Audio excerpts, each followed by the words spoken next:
नमस्कार, बहुत स्वागत है आपका। धनु राशिफल 2023।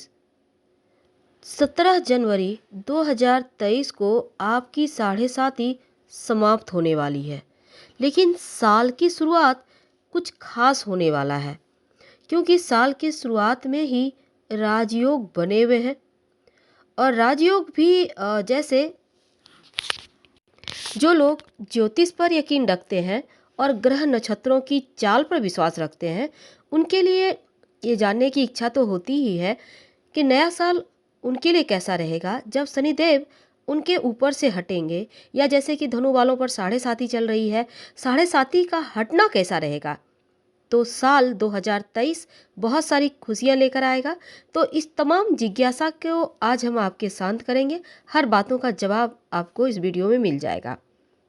तो साल 2023 में 17 जनवरी को शनिदेव देंगे दस्तक आपके जीवन में खुशियों का।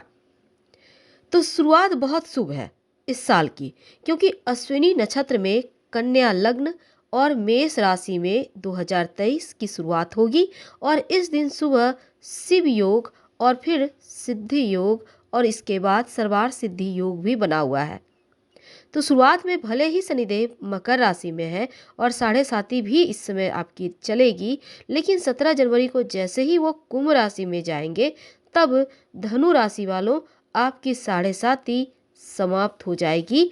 और साथ ही आपके जीवन में जो अभी तक आप जैसे कुछ चीज़ें हैं जो आपकी बंधी सी थी, खासकर भाग्य के ताले बंद थे, पेट की समस्या थी, उन समस्याओं से आपको यहाँ से आराम मिलना शुरू हो जाएगा। जो क्योंकि ज्योतिष में शिव योग, अमृत योग, सर्वार्थ सिद्धि योग बहुत ही शुभ योग माना जाता है। और इसलिए इस योग में नए साल का शुरुआत होने का मतलब है कि खुशियाँ अब ज़्यादा मिलने वाली ही आपको। तो शनिदेव हमारे ज्योतिष में 9 ग्रहों में प्रमुख स्थान रखते हैं और इन्हें न्याय के देवता, कर्म के कारक भी माना जाता है। माना जाता है कि शनिदेव अगर प्रसन्न हो जाए तो रंक से राजा बना देते हैं और क्रूर दृष्टि जिस पर डाल दें उस व्यक्ति की मुसीबतें बढ़ा देते हैं। तो ऐसे में हमारा जीवन शनि पूरी तरह से कंट्रोल तो करता है, लेकिन कर्मों का फल भी देने वाले देव हैं। हालांकि ज्योतिष ये भी कहता है कि शनिदेव सबसे मंद गति से चलते हैं और एक राशि में वो 2.5 साल तक रहते हैं। और यही कारण है कि मकर राशि में अब वो निकल कर मकर राशि से कुंभ राशि में प्रवेश करेंगे। और 2023 आपके लिए कैसा रहेगा, क्योंकि एक राशि में 30 डिग्री की होती है शनिदेव की, और शनि का एक राशि में भ्रमण काल 2.5 साल का होता है। चंद्रमा के दोनों ओर 1.5 राशि यानी 45 डिग्री तक इनका भ्रमण यह स्थिति पैदा करता है। यानी 2.5 साल, 2.5 साल के 3 हिस्से होते हैं। और ये अंतिम चरण भी आपका समाप्त होगा। जो पैरों पर अंतिम 2.5 साल है, इसका असर खत्म हो जाएगा और पूरी तरह से आप 17 जनवरी को साढ़े साती से मुक्त हो जाएंगे और किस्मत के दरवाजे आपके खुलेंगे। अभी कुछ सालों से जो आपके लाइफ में परेशानियां थी, अब वो खत्म होंगे। जो लगता था एक टेंशन सा है, सर पे बोझ है, जो भारी भारीपन था, वो समाप्त होगा। आपका स्वास्थ्य अच्छा रहेगा। जो माता पिता के स्वास्थ्य में परेशानी थी, जो आपकी तकलीफ़ें बढ़ी हुई थी, खासकर हर धनु वालों का एक ही बस सवाल था कि पेट की समस्या कब समाप्त होगी। तो बस ये समझ लें कि 17 जनवरी से समाप्त होगी। और एक खास बात, क्या आपको पता है, जाते हुए शनिदेव देकर जाते हैं वरदान। बिल्कुल ऐसा ही होगा, क्योंकि बिजनेस और नौकरी में फायदे का वरदान दे के जाएंगे, संतान प्राप्ति के भी वरदान देंगे, नौकरी आपको प्राप्त होने के वरदान मिलेंगे। कहने का तात्पर्य, जो भी चीज़ें अधूरा था, जो चीज़ें आपके हाथों से छूट रही थी, वो समाप्त होगी। सभी चीज़ों को आप प्राप्त करेंगे और चीज़ें यहाँ से स्थिर हो जाएगी। तो यहाँ आपकी आर्थिक स्थिति भी अब पहले से बेहतर होगी। अगर आप कोई संपत्ति प्रॉपर्टी लेना चाहते हैं, लोन लेना चाहते हैं, तो भी इस समय आप प्रयास करें तो वो प्रयास भी आपके लिए सही साबित होगा। वैसे तो वैवाहिक जीवन में भी खुशियां दिखेगी। संतान से जुड़ी कोई अच्छी खबर आपका मान सम्मान इस समय बढ़ाता दिखेगा। दूसरी तरफ शनिदेव जब वक्री चाल चलेंगे 17 जून से 4 नवंबर तक, तब इस समय थोड़ा सा आपको सावधान रहना है। याद रखिए 17 जून से 4 नवंबर तक, क्योंकि शनिदेव जब वक्री अवस्था में रहेंगे ना, तब हो सकता है आपको भाई से किसी बात का लेकर मनमुटाव हो जाए। तो इस समय आपको अपने दुश्मनों पर साथ खासकर नज़र बनाए रखना होगा। दुश्मनों से सावधान रहने की आवश्यकता होगी। हालांकि कोई आपका कुछ बिगाड़ नहीं पाएगा, लेकिन फिर भी आपको इस समय अपने, अगर आप जॉब करते हैं तो आपके साथ जो लोग काम करते हैं उन पर नज़रें रखिएगा। अगर आप व्यवसायी हैं, आपके अंदर जो लोग काम करते हैं, आपके जो कर्मचारी हैं, उन पर भी नज़र बनाए रखें, नहीं तो आपको पैसों से नुकसान हो सकता है। इस पीरियड में आपको ससुराल पक्ष से भी किसी बात को लेकर वाद विवाद ना हो जाए, इसका भी ध्यान रखना चाहिए।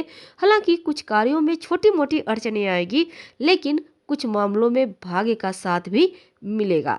हाँ, इस पीरियड में आप चाहें तो ओम शनिश्चराय नमः का खूब मंत्र जप कर सकते हैं, और साथ ही इस समय आप शनिवार के दिन किसी नदी तालाब में मछलियों के लिए आटे की गोलियां बनाकर भी आप दे सकते हैं, उससे भी राहत मिलेगी। अब देखिए 7:30 ही आपकी समाप्त हो रही है, तो 2023 में इस 7:30 मुक्त जीवन का आनंद आप कितना उठाएंगे। देखिए सबसे पहली बात तो करियर और कारोबार के मामलों में आप एक नई ऊंचाइयों पर पहुंचते दिखेंगे इस नए साल पे। और साथ ही 17 जनवरी के बाद शनि आपके राशि से तृतीय भाव में गोचर करेंगे।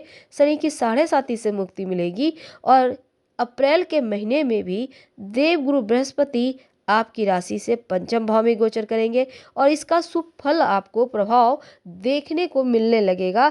पूरी तरह से आपका जीवन यहाँ से बदल जाएगा। हालांकि राहु नवंबर में पंचम भाव में आएंगे। और धनु वालों, यहाँ पर देखिए सबसे पहली बात तो आपके लिए करियर से जुड़ी जो भी समस्याएं थी, वो शनि के राशि परिवर्तन के साथ ही समाप्त हो जाएगी। आपकी 7:30 समाप्त होने के साथ ही मनचाही नौकरी के रास्ते खुलेंगे। पद, पैसा, पावर, हर एक चीज आपको प्राप्त होगा। अगर आप रोजगार की तलाश में थे तो भी इस साल आपको रोजगार मिलने की संभावना बढ़ी हुई है। प्रयास तेज कर दें।